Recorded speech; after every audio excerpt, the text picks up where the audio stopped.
Hey there, and welcome. Let's talk about something that's on every leader's mind. How do we get a handle on IT spending without slowing the business down? Today we're going to walk through some really practical ways to do just that, all based on a fantastic report from Virtualization Options LLC, an advisory firm that's all about making tech strategies simple for executives. So be honest, does your IT budget sometimes feel like a total black box? You know money is pouring into it, but trying to get a straight answer on where it's actually going? Well, that can feel impossible.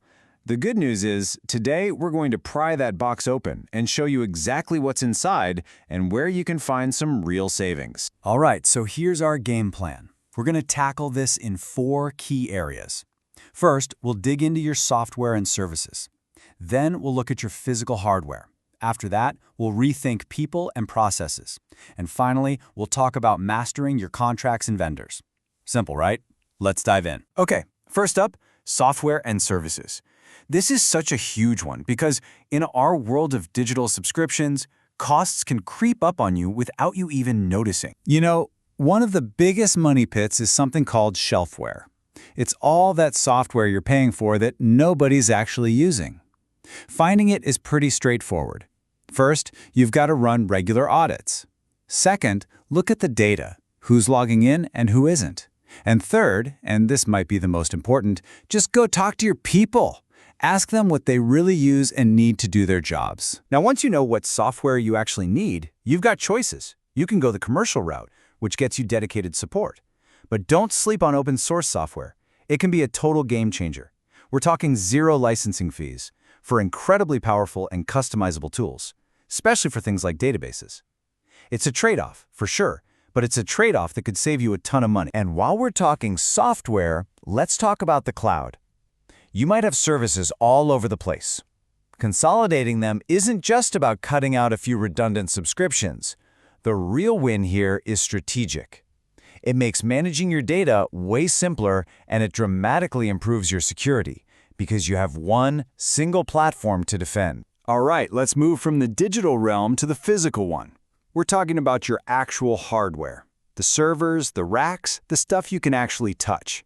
This is another area that's just ripe for savings. Now, one of the biggest ideas here is server virtualization. I know, it sounds super technical, but stick with me. The analogy in the report is perfect. Think of an apartment building. Instead of building one house for every single family, you have one big building that houses lots of families way more efficiently. Virtualization does the exact same thing for your computers, running multiple virtual machines on just one physical server. And the business case for this is a slam dunk. Right off the bat, you're buying way less hardware, so your costs go down. You get a ton more flexibility to spin things up or down as you need them. And you use a lot less power, which means your energy bills get smaller. It's a win-win-win. And speaking of energy, you might be surprised to learn that your IT gear is a major power consumer. In most offices, the 2 biggest culprits are the servers themselves and, you guessed it, the air conditioning needed to keep them cool. Just making simple choices like buying Energy Star equipment or optimizing the airflow in your server room can lead to huge, ongoing savings. And hey, don't forget the easy stuff. Seriously.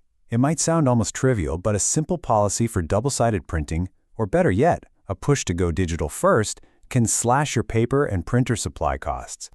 These little things really add up over the course of a year. Okay, on to section 3. This is where we shift from tech and hardware to the human side of the equation, your people and your processes.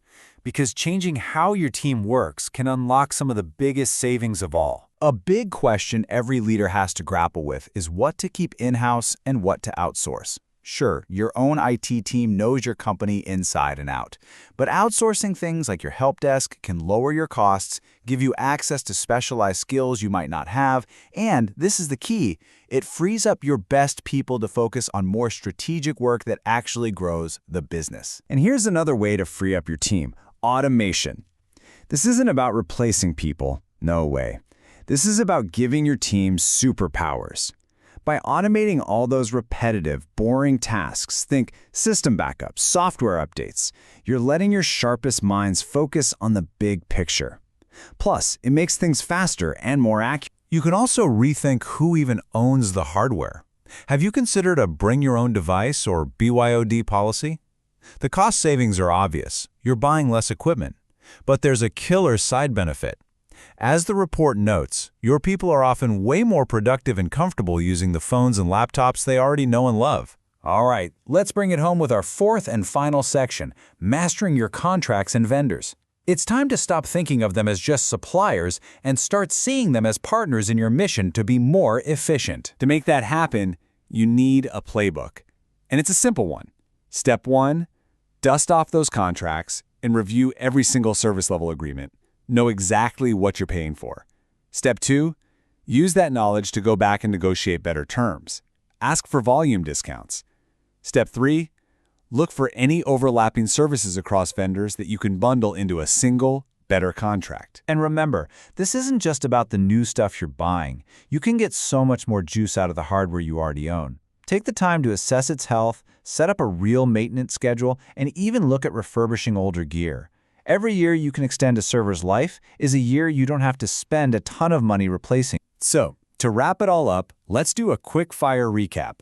For your software, audit everything and look at open source. For your hardware, virtualize your servers and make them last longer. For your processes, automate the boring stuff and think about outsourcing. And for your vendors, consolidate those contracts and negotiate absolutely everything. You know, when you step back and look at the big picture, it really comes down to this. Your IT budget isn't just a line item. It's not a necessary evil. When you manage it smartly, it becomes one of the most powerful strategic levers you have for making your entire business better. So remember what the report suggests. These savings aren't something you have to magically create out of thin air. They're already there, in your business, just waiting to be found. The only real question is, where are you going to look first?